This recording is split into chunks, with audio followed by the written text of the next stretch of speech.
the top coaches in college football. This is a ranking that came out that I want to get to. I want to get Chris Landry because he's going to join us a little bit later each and every Thursday. So I want to get his thoughts on this. But first, Amanda, kind of get your thoughts. So, I mean, we all know at the top, right? I mean, it's going to be Nick Saban.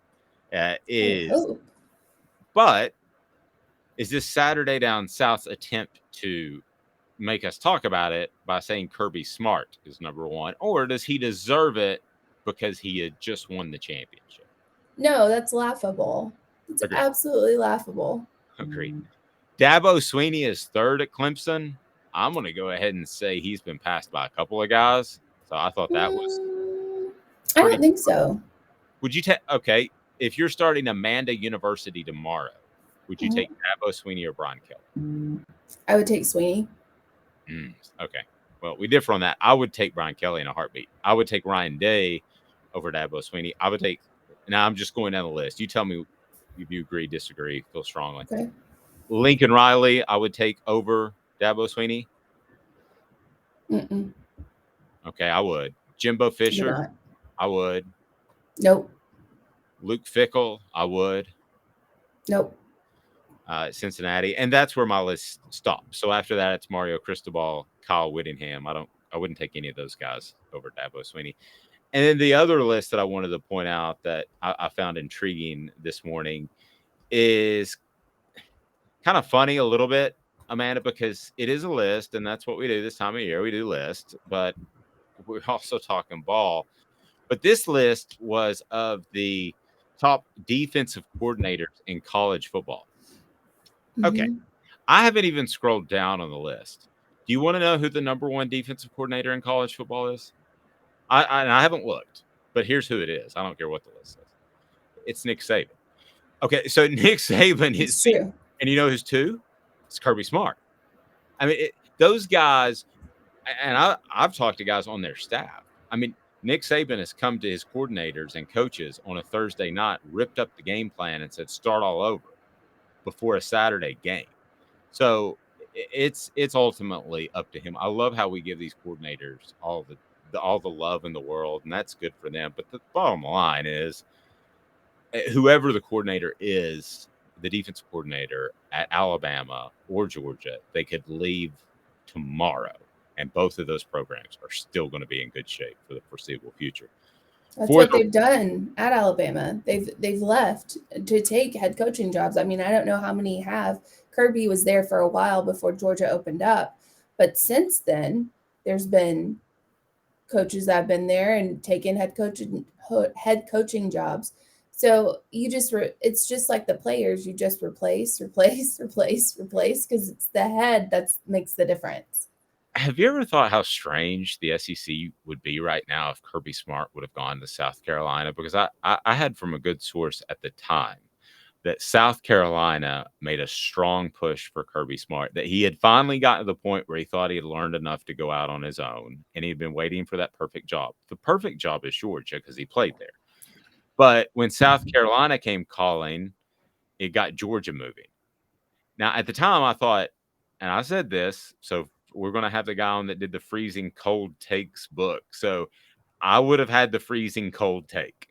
I said it was a terrible hire because they got forced into it by South Carolina, and he would never be Nick Saban because we have seen so many other coaches go on to have subpar careers that were good under Nick Saban.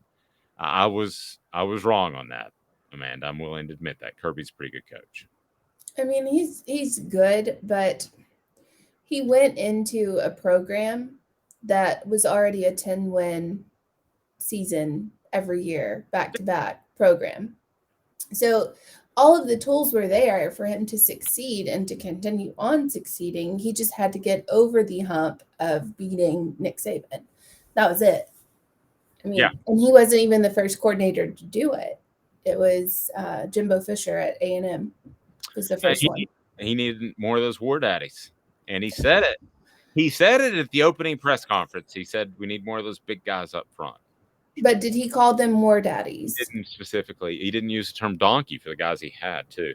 Today's tough question today is brought to you by City Heating and Air Conditioning. City Heating and Air Conditioning. has been in business for over 50 years. It's all about integrity. So they will take care of you. It is time for today's tough question, and we get to that right now. Brought to you by City Heat and Air. Go to cityheatandair.com. We do our research. Have you done your research? We're working like heck. Today's tough question. What's the real debate? You sipping my Soupe Guadalupe? Exclusively on Off the Hook Sports with Dave Hooker and Amanda LaFratta. You drinking my sake, Kimosabi? Oh my God. I appreciate all those that listen on the audio version, but for those that listen on the video version, you get to see Amanda's look at me. And a lot of times it's one of disappointment. But there are times, because she's dancing a little bit now, she's liking the Gran Torino.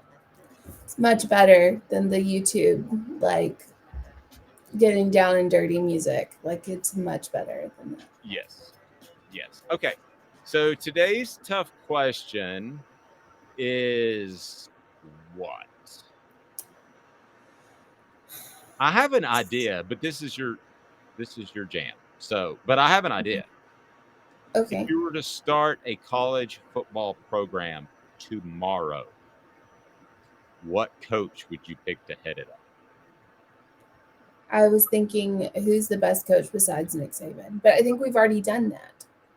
Well, I think the question, then with my question, you factor in age a little bit. So would you take Nick Saban knowing you probably only have 3 years or maybe less, maybe 5? Or would you take Kirby Smart knowing that you probably have 10? That's where it gets kind of interesting in my mind. By the way, shout out to your husband, David, because it was actually, I didn't even look at the list. It was Jim Leonard of Wisconsin who was named the top coordinator in the nation. I saw that. I have no idea who Jim Leonard is, but I'm sure he's a fantastic man. It's a defensive coordinator for Wisconsin. I know that. There you go. There's my insight before my coffee. There's my insight. What do you got for today's tough question? Let's go with yours. If you're heading up like a team, college football team, who would you pick? Okay. Like well, I'm gonna go ahead have a better way to say that. Who would you pick to start your college football program tomorrow? There you go. I'm gonna go Kirby Smart, and I don't really even think it's close. Would you take 3 years of Nick Saban or 10 years of Kirby Smart? Not that we're changing the question. I'm just asking you.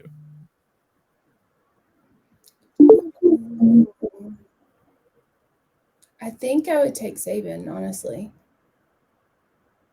I'll tell you what, let's tease this through. We're going to do some radio magic here. Chris Landry is going to join us next. But first, Chris, we're asking today's tough question. Would you take 3 years, if you're starting Landry University tomorrow, would you take 3 years of Nick Saban or 10 years of Kirby Smart? I'm going to let you think about that, Chris. And we'll be right back after this. Tell me about it, Gary Viles.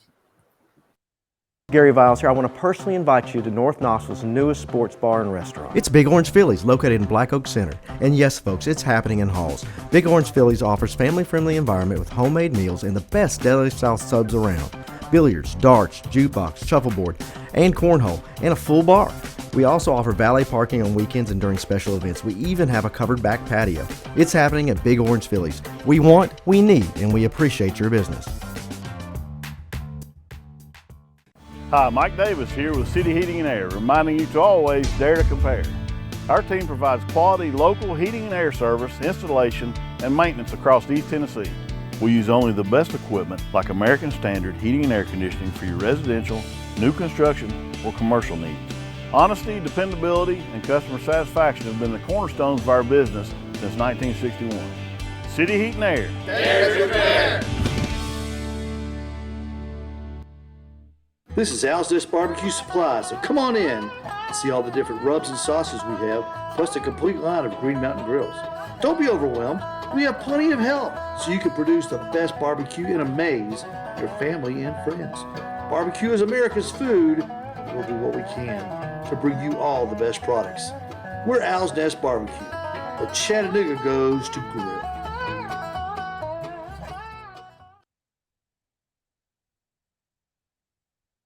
Do you want to own the more that owns every job? Then get to Vassey Lawn and Garden in Cleveland and get you a Toro. I'm David Vassey, here to talk to you about Toro. With a Toro Zero Turn, you'll get more out of every minute and you'll reach the finish line faster. At Vassey's, we like to say, no matter if you're mowing 3 acres a week or 11 lawns a day, homeowners and business owners alike find confidence in equipment they can trust from top to bottom. Vassey Lawn and Garden, Highway 60 North in Cleveland. Man alive, it's worth the drive. So we got an opportunity to start Landry University tomorrow. Who is going to be the head football coach? I'm going to ask that. First, though, I want to remind you to go ahead and click that subscribe button and that like button and set your notifications on so we'll show up and want to be a part of your day.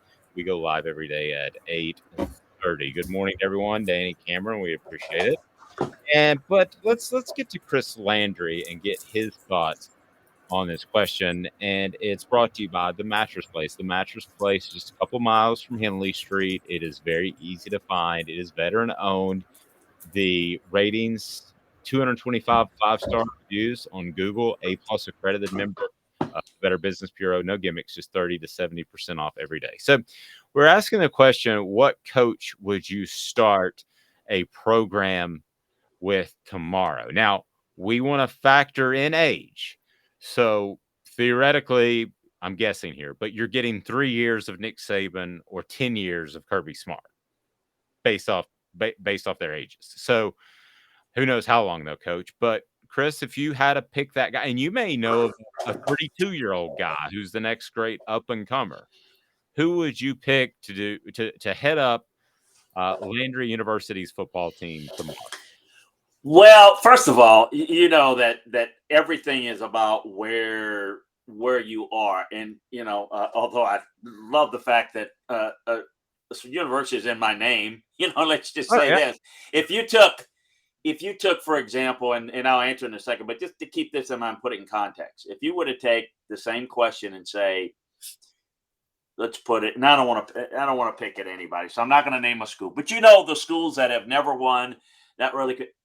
Nick Saban couldn't go to one of those downtrodden schools, and he could do the best you could do, and probably the best that anybody could do at that school, but you couldn't compete for titles. But in a generic sense, I would say it's hard for me, with my background with Nick, to say to go against anybody but Nick Saban. But let me just say this. One thing that when you asked that went to my mind. So when I was talking with Nick a few years ago, Texas made a run at it. And there are a couple of things that he was concerned about at Texas. The main thing was there are too many chefs in the kitchen there. I mean, too many people that you got to answer to. And they kind of made some assurances that you wouldn't have to deal with that, because you've had some of that at Alabama, but nobody does that. Nobody plays that game better than Texas. But the other thing that he mentioned to me is that, I'm too old in his mind to start building something again. So when you ask that question, at this stage now, does he want to do that? I don't know that. I mean, he's got energy, but what he's built a monster, and he's put things in place, and he's constantly trying to get it better. He in the past has always wanted to go in and rebuild things, redo things. I don't know that he'd want to take that over again. So I don't know. I mean, it's not my way of trying to, let me jump on the fence here. I would say Saban, but long-term wise, you'd want to go with a Kirby Smart, because, that program is the closest thing that looks like Alabama infrastructure-wise than anybody. And they have been the team that has been consistently good. And I know they just won the title last year. Nobody's done what Alabama's done under Saban, but consistently wise, nobody has a better program, outside of Alabama than Georgia now. And, you've got a guy, but there again, there's no way Kirby Smart's leaving Georgia to go to Landry University or anybody else. I can tell you that. Yeah. Well, that may not be the case. You're not getting either one, is what I'm saying. But the question is, who would you take? Not would they come? That's kind of how I view it, and it's not as too black and white. But I would say Nick. But you said you got to factor in the age. It probably would. I don't know. I would have to. I don't know that it'd be as good of a fit as we might think. Yeah. Interesting. Amanda, I know you want to jump in there, and then we'll get to some of the message board comments. Go right ahead, young lady. I mean, I'd still take Nick Saban. I would still take Nick Saban. Even if he didn't want to rebuild anything, because he still knows the coordinators that are the best fit for the job. So if he's going to start something, if you're going to build a program, you take Nick Saban first. And So, then he'll get you. If I got Jeff Bezos money, could I hire Nick Saban and get Kirby Smart to leave Georgia and say, Nick, you guys build it together? But no, that's cheating. I'm sorry, Amanda, Dave. I was cheating there, but I just had to jump in there with that. Well, and then at that point, you got to hire Lane Kiffin as your offensive coordinator, and you have to hire me as the sports information director because I just want to watch it like the Joker. I just want to watch it burn, and I don't know how it's going to burn, but I'll just sit back and watch. If I had Jeff Bezos's money, I wouldn't be going to space. I would be spending it on that. I'd do that, and I'd have, Amanda, what job would you like? It'll be, what would they? Would you like an 8-figure salary, or is that 8-figure? Yeah, like $10 million a year, something. Yeah, whatever you like, we'll make it all work for us. Seriously, it's a real interesting question because of the dynamics you put into place. But I'm probably thinking that through a little bit more than I ever would have thought. I would have thought of something that has no chance of happening anywhere, anytime. Be sure and go to LandryFootball.com if you want to be the guy at the water cooler, the message board that knows more than everybody else. Well worth the subscription